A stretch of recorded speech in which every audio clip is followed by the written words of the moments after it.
The Asia-Pacific Economic Cooperation Summit opened on Friday in the South Korean city of Gyeongju.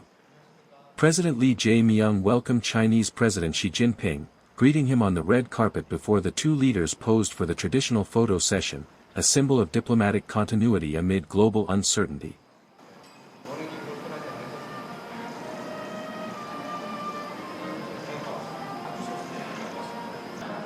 Japan's Prime Minister Sanae Takaichi arrived shortly after, emphasizing the return of high-level engagement between two of the region's most influential economies.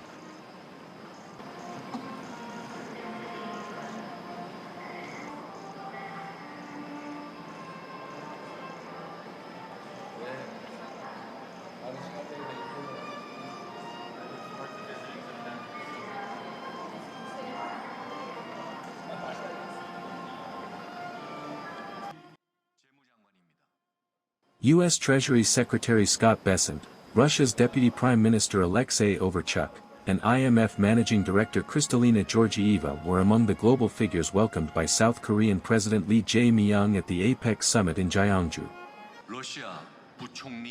Their handshakes reflected more than protocol, they signified a rare moment of convergence among nations navigating economic uncertainty and geopolitical tension. From the United States to Russia, and from international financial institutions to regional partners, delegates gathered under one roof to confront the challenges reshaping global trade, technology, and development. With rising protectionism, shifting alliances, and the rapid advance of artificial intelligence, the discussions here were as much about cooperation as they were about redefining the future of the Asia-Pacific economy in a changing world. Inside the main hall, discussions began under the theme of resilience and innovation. President Lee declared that the Asia-Pacific stands at what he called a critical inflection point. We are standing at a critical inflection point with a rapidly changing global economic order. As the free trade system undergoes sweeping changes, global economic uncertainty is deepening and the momentum for trade and investment is weakening. The technological revolution, epitomized by artificial intelligence, presents us with an unprecedented crisis and, at the same time, an unprecedented opportunity. Later, President Lee hosted a luncheon for business and policy leaders, calling for closer coordination between governments and the private sector.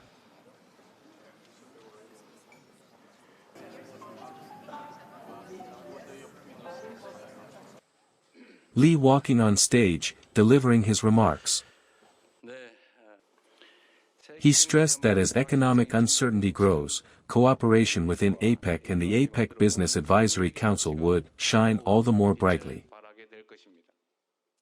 Lee pledged that South Korea would lead efforts to strengthen solidarity and open what he described as a new era of prosperity.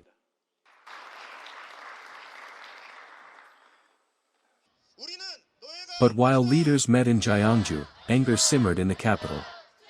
Outside the U.S. Embassy in Seoul, protesters denounced what they saw as unfair trade concessions from the recent U.S. South Korea summit. Chants echoed through the streets, "We are not Trump's slaves." Demonstrators said their voices were excluded from the negotiation process, and that ordinary citizens were being forced to bear the consequences of tariff and defense agreements. Signs reading, "No to APEC for the 1%, reflected widespread skepticism over whether free trade still benefits all. The protests underscored the domestic challenges leaders face even as they push for regional cooperation.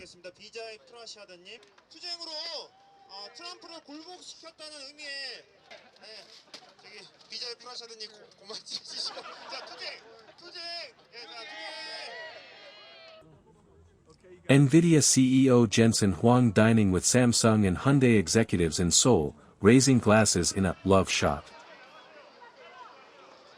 On the eve of the summit, technology diplomacy took center stage.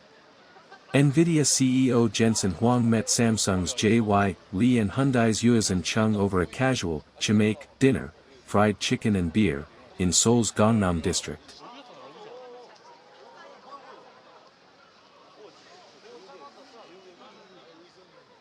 The relaxed meeting, sealed with a traditional Korean love shot, symbolized growing trust between the world's leading AI firm and Korea's industrial powerhouses.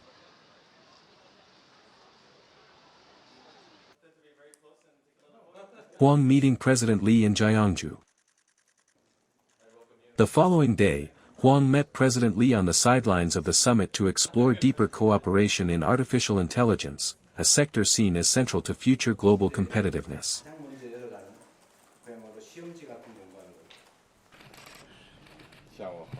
Xi Jinping and Takaichi shaking hands and holding bilateral talks.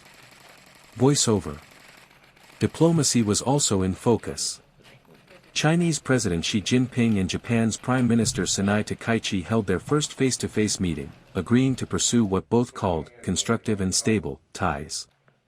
It was a cautious step toward rebuilding trust between two nations whose relationship has long been defined by both rivalry and interdependence. She emphasized the need to uphold the political foundations of bilateral relations under past joint declarations, while Takaichi called China an important neighbor, stressing shared responsibility for peace and prosperity across the region.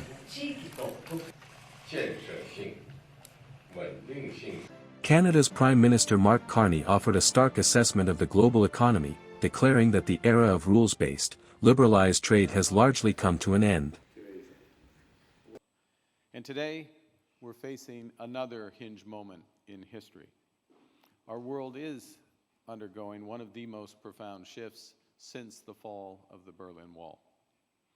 And that old world, the world in which APEC prospered, but also helped to foster, that old world of steady expansion of rules-based liberalized trade and investment, a world on which so much of our nation's prosperity, very much Canada's included, that world is gone. He described today's moment as one of the most profound transformations since the fall of the Berlin Wall, a shift toward a multipolar world demanding new forms of cooperation. Later, Nvidia's Huang addressed the APEC CEO Summit, presenting the company's new generation of Blackwell chips and expressing hope they could eventually be sold in China, a decision, he noted, that rests with U.S. President Donald Trump. His remarks highlighted how deeply intertwined technology, policy, and geopolitics have become.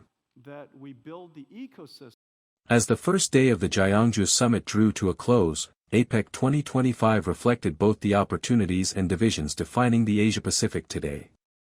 From trade realignment to AI innovation, from diplomacy to dissent, the region faces a moment of profound change, one that will test whether cooperation can keep pace with competition.